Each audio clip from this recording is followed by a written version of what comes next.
austríaco, com o tempo, manda um espião para a casa de Karl Marx para espionar a vida dele. E ele chega lá, dizendo que era do movimento operário, que era um trabalhador, etc, né, para espionar a vida de Karl Marx. Karl Marx manda entrar na casa dele, que era um recintozinho bem pequenininho. Nesse recintozinho, só tinha uma mesa quebrada, com tudo em cima. Panela velha, roupa velha, brinquedo, livro, tudo estava em cima daquela mesa. O resto era no chão jogado. Aí Karl Marx manda ele sentar. E cadê cadeira que não tinha? Aí senta no chão. Aí Karl Marx manda sentar. Agora isso sem nenhum constrangimento. Nenhum constrangimento moral. Senta no chão e fica explicando o capitalismo, o movimento operário, etc. E fica lá à vontade ele, a esposa dele e o espião disfarçado de trabalhador. Aí o espião, ele escreve para o governo austríaco dizendo da miserabilidade que Karl Marx vivia. E conta isso no relato. Que o que ficou impressionado não foi nem com as ideias radicais dele. Foi com a pobreza extrema que ele viu naquela casa. Era uma pobreza tão extrema que Karl Marx vivia levando as coisas da casa dele para penhorar. Tinha muita loja de penhor. Naquele tempo você penhorava qualquer coisa. Aí um dia ele foi penhorar 2 garfos, 2 talheres, para poder penhorar e pegar alguma coisinha para se alimentar, porque ele já tinha passado o dia todo de fome. Aí quando chegou quase à noite, ele vai numa lojinha de penhor para penhorar aqueles 2 talheres. Quando ele chega lá, Karl Marx, que a gente vê aquele grande nome, né? Ele chega lá tão maltrapilho, tão desarmado, que ele parecia um bandido. E aí o homem não acreditou que aqueles 2 talheres eram dele e achou que ele tinha roubado ali em qualquer lugar. E aí ele disse, espera um momentinho. Aí o Karl Marx ficou lá esperando, né, enquanto sua família esperava por alguma coisinha para comer durante a noite. E ele ficou esperando. Daqui a pouco chega a polícia. Ele tinha ido chamar a polícia. E a polícia, olhando para aquele homem em farrapos, também não acreditou, achou que ele tinha roubado e levou para a cadeia. Naquela noite, Karl Marx dorme na cadeia e a família dorme com fome, sem saber o que tinha acontecido com o pai, né, com o esposo e com o pai. Então ele era tão pobre que na biblioteca de Londres você só entrava se tivesse um casaco, né, porque era formal no mundo do século XIX. Só que só tinha um. Tem até um livro muito bonito chamado O Casaco de Marx sobre isso. E aí ele só tinha um casaco. Aí aquele casaco dele, claro, imagina onde ele vivia mais. Nas lojas de penhor, né? Só que, porque ele levava para lá, para pegar um dinheirinho depois, quando o Engels, que era amigo dele, mandava dinheiro para ele, ele ia lá, pegava o casaco, né, resgatava e vestia o casaco. Mas sem o casaco, ele não podia entrar na biblioteca de Londres. E sem entrar na biblioteca de Londres, ele não podia estudar. Ele não podia ler os livros que ele não podia comprar.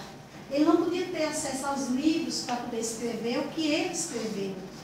Aí o que era que ele fazia? Ele entrava escondido. Imagina você pensar um grande autor, um grande filósofo do século XIX, o maior filósofo que o século XIX construiu. Você imaginar ele entrando sorrateiro pela biblioteca, driblando os funcionários, aí ficava lá escondido, esperando que a biblioteca fechasse. Quando a biblioteca fechava, ele saía do seu esconderijo e ia ler, ia estudar, para escrever para nós o que ele escreveu. Isso é ponto de vergonha, é ponto de hombridade, é ponto de dignidade diante da existência. Você fazer da sua vida uma vida extraordinária a partir dos fragmentos da própria existência e do próprio existir. Então, o ponto de vergonha é isso que dá a você uma dignidade. É isso que dá a você uma hombridade. Quando você diz, mas nessa cultura todo homem trai. Ah, todo homem trai. Certo, todo homem trai.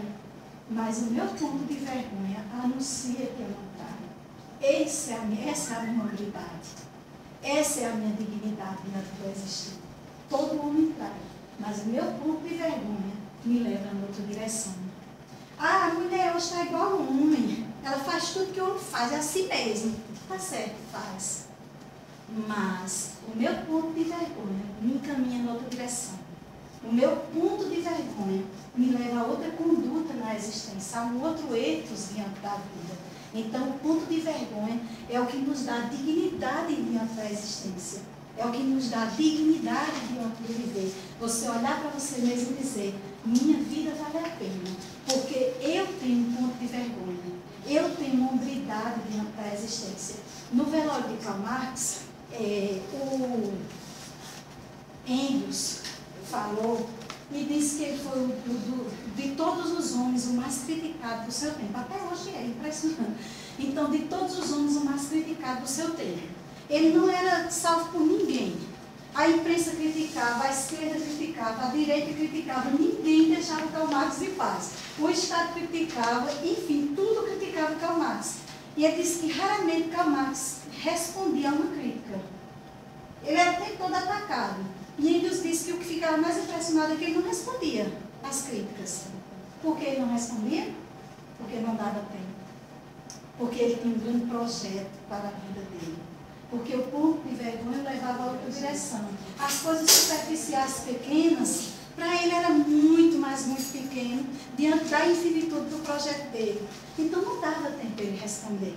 Então o ser integral é esse ser que, mais do que ser completo, mais do que carregar grandes títulos, ou apresentar uma bela casa, ou apresentar a família perfeita, o ser integral é esse que prima pela dignidade do seu viver.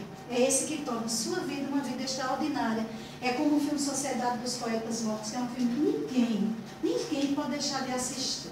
Aquele filme é de uma beleza extraordinária. Eu já assisti aquele filme, acho que tantas e tantas vezes que eu nem consigo, né? Repita o nome, por favor. É Sociedade dos Poetas Mortos. É belíssimo. É aí que se descobriu Robin Williams, assim, que Robin Williams estourou, né?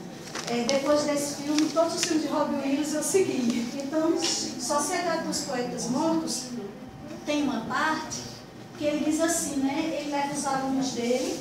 É um filme diferente dos americanos, porque todo filme americano é assim. Um professor que chega numa escola muito bagunceira, né? Que tem as gangues, que tem os grupos rivais, e a turma não quer estudar, que aquele professor vai resolver tudo. O Mexe com Carinho, né? Escritores da Liberdade, é tudo nessa mesma direção. Sociedade dos Poetas Mortos não. Ele chega numa escola calma, bonita, tranquila, meninos educados, jovens muito educados, muito elegantes, muito bonitos, tudo certinho. Mas assim, como vai ser a trama desse filme? É acostumada com a lógica, né, do outro. Sem entrar no final, logicamente, nem no processo, tem uma parte que diz que ele leva os jovens, né, para ver as fotografias de ex-alunos da escola. Era uma escola tradicional, muito antiga. Alunos que agora já eram mortos, né, pelo tempo da fotografia. Aí ele manda que os meninos, os jovens, olhem para aqueles retratos, aquelas fotografias antigas, e diz assim, veja, ele tem o mesmo olhar que vocês. Eles têm a mesma arrogância, os mesmos sonhos, o mesmo olhar sonhador. Eles têm a mesma certeza de que vão vencer na vida.